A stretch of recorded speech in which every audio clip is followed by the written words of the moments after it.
धनबाद जिले में teaching staff और नॉन टीचिंग स्टाफ की बहाली है, यानी टीचर की भी बहाली है और इसके अतिरिक्त जो है वो कुछ नॉन टीचिंग स्टाफ जैसे कि आदेशपाल और रसोइया की बहाली होनी है।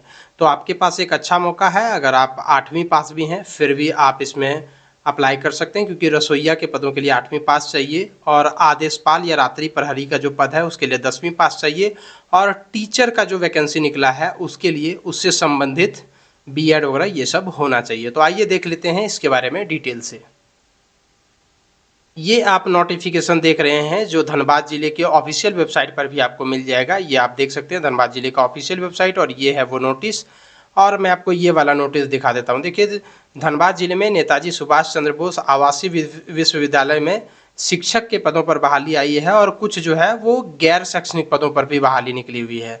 इसमें आप आवेदन जो है वो 26/6/2025 के अपराह्न 5 बजे तक निबंधित डाक पोस्ट के माध्यम से कर सकते हैं।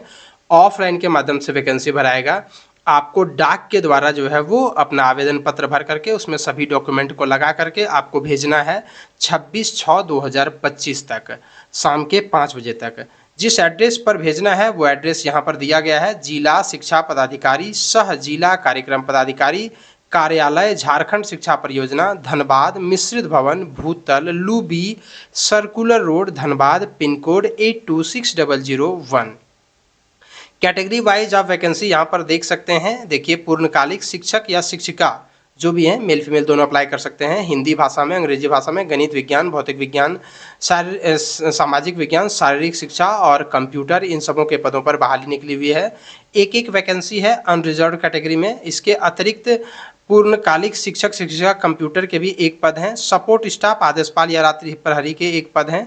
मुख्य रसोइया का एक पद है और सहायक रसोइया के जो है वो 3 पद हैं, जिसमें 2 है जनरल में और 1 है BC1 में। टोटल अगर आप देखने जाएं तो 12 पद हैं जिस पर बहाली निकली हुई है। आप इसमें भरने के लिए आपको ऑफलाइन के माध्यम से भरना होगा और मैंने आपको जैसा कि बताया कि आपको डाक के द्वारा भर करके भेजना है इस वैकेंसी को।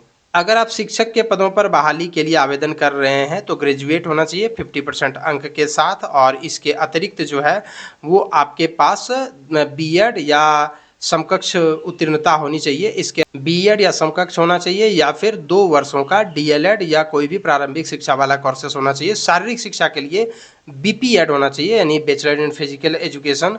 और वहीं अगर कंप्यूटर टीचर की बात करें तो उसके लिए बीसीए या फिर बीएससी होना चाहिए कंप्यूटर साइंस के साथ और 2 वर्ष का जो है वो डिप्लोमा होना चाहिए कंप्यूटर साइंस से।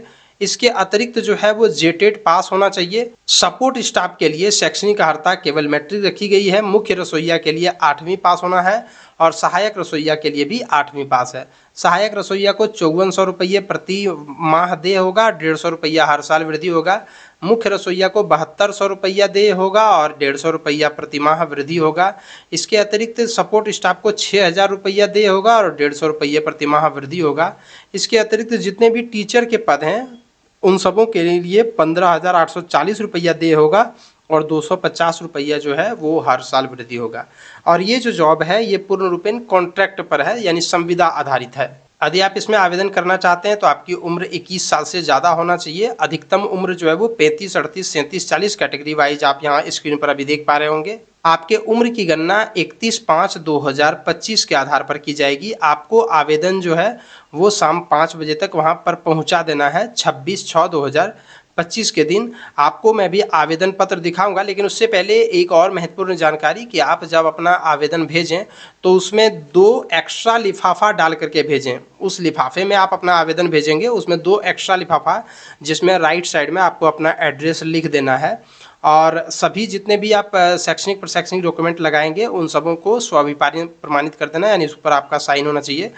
झारखंड के आप हैं तभी आपको आरक्षण का लाभ मिलेगा। जाति आवासीय प्रमाण पत्र होना चाहिए। वैसे इसमें स्थानीय को ही जो है वो ज़्यादा मात्रा में प्राथमिकता दी जाएगी। किन किन चीज़ों पर कितने अंक मिलेंगे उसको लेकर के यहाँ पर थोड़ी सी इस पीडीएफ में दिया हुआ है। ये पीडीएफ हमारे डिस्क्रिप्शन बॉक्स में जो लिंक है उसमें मिल जाएगा आपको, वहाँ से आप डाउनलोड करके थोड़ा सा पढ़ सकते हैं। ये है वो फॉर्म जिसमें सबसे पहले आप किस पद के लिए अप्लाई कर रहे हैं वो यहाँ पर लिखेंगे। इसके अतिरिक्त आप किस ज़िले के लिए अप्लाई कर रहे हैं वो आप लिखेंगे। इसके अतिरिक्त यहाँ पर अपना नाम लिखेंगे हिंदी अंग्रेजी में, उसके बाद यहाँ पर पिता का नाम लिखेंगे या पति का नाम, फिर यहाँ डेट ऑफ बर्थ लिखेंगे, फिर अपना परमानेंट एड्रेस और पत्राचार का पता लिखेंगे। अगर दोनों समान है तो समान ही लिखेंगे।